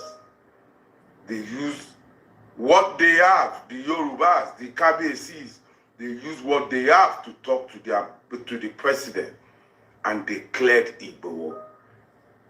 Now, the royal fathers from the east too are now coming together and saying, release our own brother too. So the conference and the working relationship can be sweet together. Thank you, Baba. Thank you, our royal father. Igwe, God bless you, sir. God bless you so much. And all the Igbos that are offended last week by my videos about the Igbos, cash and carry is not all. Few are cash and carry. And now our royal fathers are now correcting it by demanding for our brother release. So I'm now happy. Can see my video is helping, is waking others up. God bless Nigeria. Today, the Muslims will be fasting. Christians will be fasting Lent. They use it to divide us. But the universe brought this fasting this year to the same day. Exactly. Okay, Kene, last year. Oh, I think I remember all him. we need That's in true. our You're country right. is not so much religion. All we need is love and unity to move ahead, to change our country, to demand for our rights, and to demand from our leaders, to make our leaders accountable. All we need is love. The Muslims are fasting, the Christians are fasting. Universe has brought us together to fast at the same time. Let us use this fasting to reflect on the whole country, on how we want to go going forward. God bless us all. Amen. Okay. I hear your arguments loud and clear. Thank you for doing the Lord's work. It's Nigeria that is not ready for many things. Thank you. You both have passed your beats. We have seen all the arguments. But if we are not ready to do the Lord's work, we should continue our folly. What I just want to add. Rufai, please, you see, let's be careful. Let's try and get our people educated and let them understand what the situation is. What we are saying is the important part. Number one, the best thing that has actually happened within this process is the BVAS that ensures accreditation, digital accreditation now, biometric identification, and that is the best you can get in any part of the world. There's nobody doing anything better than that for now. And that is the area the major Ojoro happens. When 2,000 people will be voting where you have not more than 20 people. We have been able to skip that now with the introduction of BIVAS. So wait, let's educate people. I'm here today because we want to really educate people. I'm not here to win an argument. Chief Balogun. Let me explain. Let's talk to the public. Chief Balogun, I say I'm on your side now. I agree with what you are saying. You've made all the argument. In fact, I'm even thanking you for doing the Lord's work. What do you want again? Did I fight you? When you are being sarcastic. Me Okogun was sort of Balogun. I'm not being sarcastic. Me Okogun, I come in peace. In fact, I'm appreciating the House of Rep for the job well done. Maybe it's the fear. That's why you think I'm being sarcastic. It's not me, no. In fact, I'm thanking you for a good job. So don't be afraid. Thank you. The most important thing I want to ask you is this. Is there anything you people can do to ensure that the one you people in the House of Rep passed is what is adopted? That's my own. You can see I'm not being sarcastic now. You see, don't make it. You see, one thing is like, don't make it House versus Senate. That's what we are saying. It's about what is the better version. What are the issues on ground? When we get to the meeting, there will be discussion. Everybody will present his own facts, and at the end of the day, we'll take a position. And that's why we usually have equal numbers, so that when you get to division, we now vote on each issue. And I think this is not even the most important of those clauses that were amended. The one on 90 days, there was this one that was reduced from 360 days to 180 days. That's a major factor. We've been talking to INEC. Can you cope? Mr. Balogun, are you saying that the ones that the Nigerian people are not happy about that the Senate did is better than the one that the House of Rep passed? Is that what you are saying? There's no difference now because they've actually...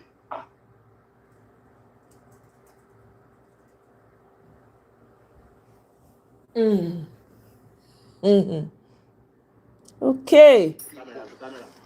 First of all, let me give kudos, shout out to Peter Aka for standing on business. From day one, this guy started this fight. We dey do our best for him. We dey showcase the videos. They say, okay, but we'll see what's in this electoral reform. He literally single-handedly pulled this momentum. So I have to give him a shout out for doing this. And he continues to do it. Now he's shown up at the US Embassy. This is what I expect all Nigerians to be doing. Everybody needs to be involved. Tell your friend to tell your friend. Tell your relative to tell other relatives. This one will not be one person work. Millions need to come out. This is the time to demand for it. If you demand for it, the president will not have a choice.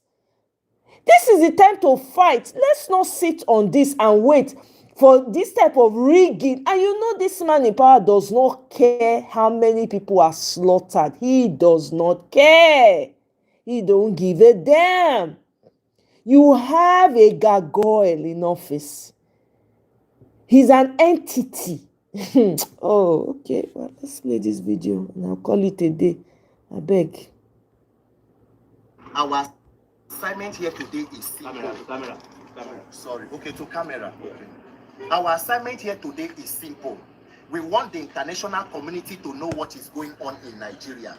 Nigeria claims to copy the US democratic system of government.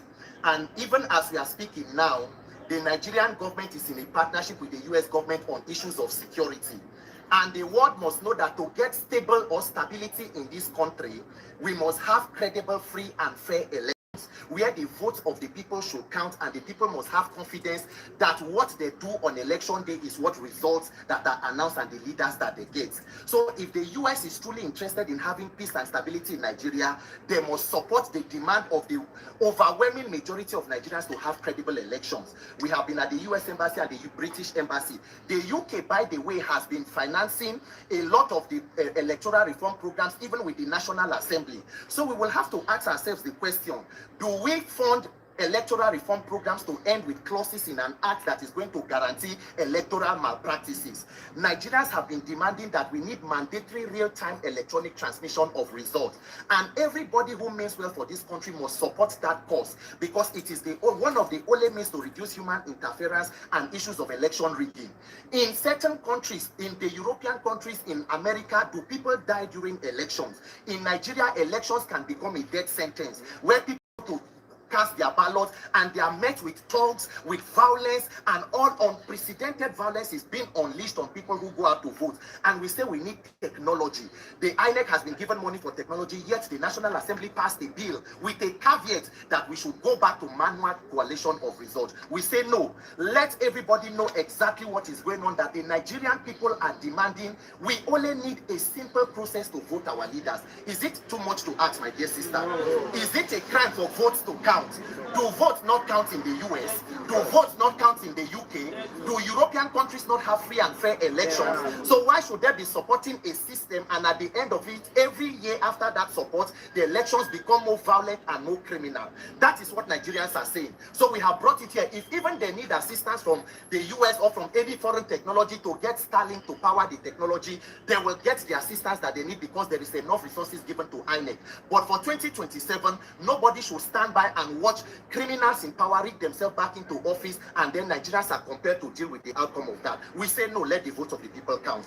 Thank you. So, okay, so he's done his bit. Oh, everybody get role to play. Here is him talking about.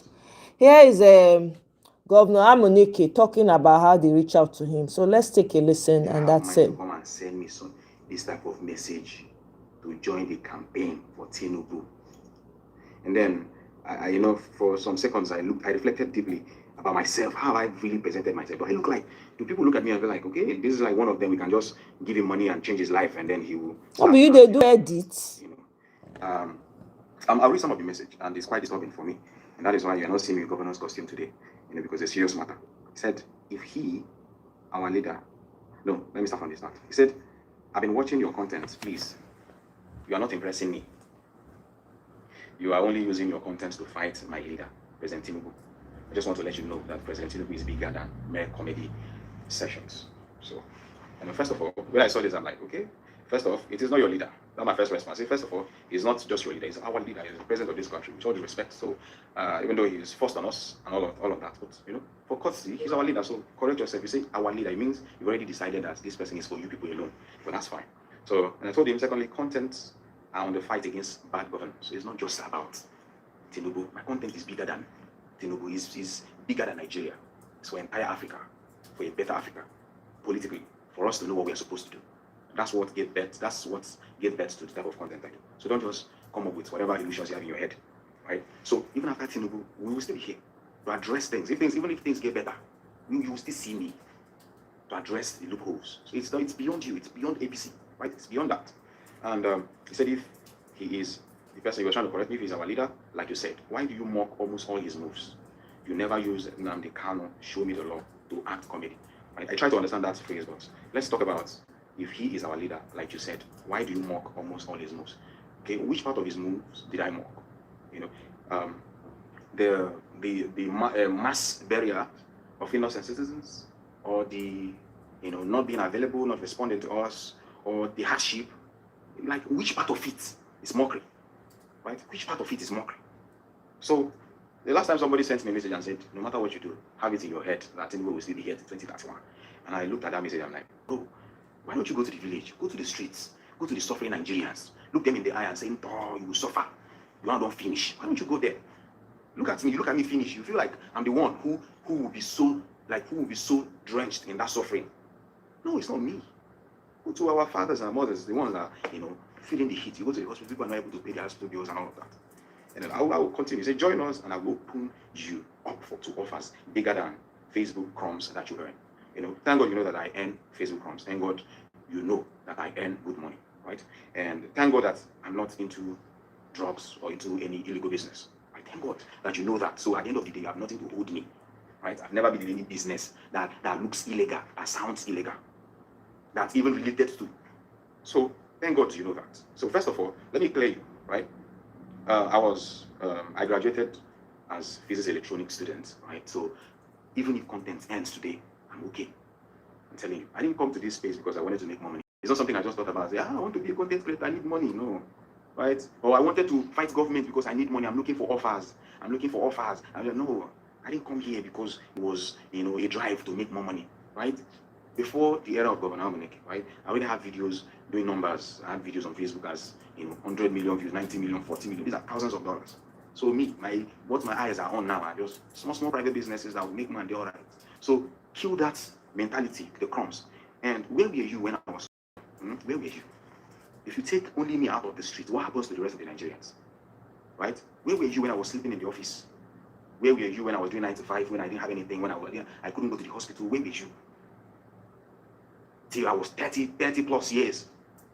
Till God started blessing me, and you want to give me offer. What happens to the rest of the people I left in the street? What happens to them? What happens to them? And then he goes on to say, join the League of Dollars and campaign for Tinubu. So he came clear. So, for some reasons, maybe the people from this party might debunk they are not from there, right? They are not from there. I have the messages here. So someone sent me this. And in case it's not from there, well, I mean, no harm to present this, but if in case you have it in mind that you want to come for somebody like me to be part of Tinubu campaign, it's a no. They don't arrive. I want you to have it in your head. Don't even think about it. Eh? When you hear about the full spirit of Igbo landing, that would rather drown in water than become a slave to another man. That's me. That's me here. Eh? No matter what happens, we stand with the people. And it wasn't me that just came on my own and said, yeah. Okay, I'm going to pause it here. You get the gist. But guys, thank you so much for joining me. I appreciate you all. We'll come back later on in the day and we'll have a roundtable conversation. I'm expecting all of you to be a part of this conversation. No bully me. Okay? All right, guys. Thank you and have a wonderful rest of the day.